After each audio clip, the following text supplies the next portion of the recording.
मुझे पहले भी किसी ने पूछा था, तो वही जवाब मेरे पास है कि ना ही जन्म मिले तो अच्छा है, और अगर वाकई जन्म मिला मुझे तो मैं लता मंगेशकर बनना नहीं चाहूँगी। क्यों?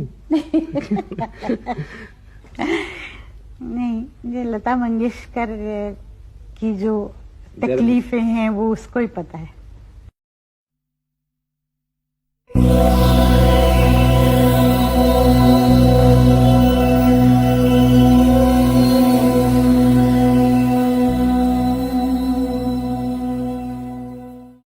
मेरे पूज्य पिताजी इतनी बड़ी दुनिया में हमें अकेला छोड़ के चले गए,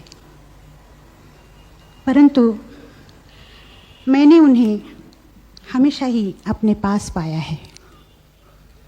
कई बार मुझे ऐसा लगा कि वो मेरे पास बैठे हैं, मुझे गाना सिखा रहे हैं।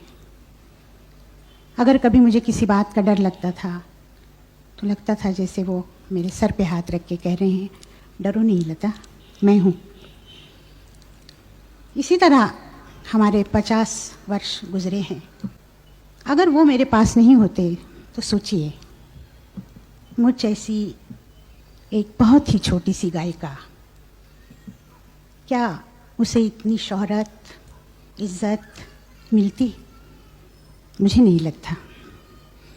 ये उनका आशीर्वाद है जो आज मुझे इतना नाम मिला है।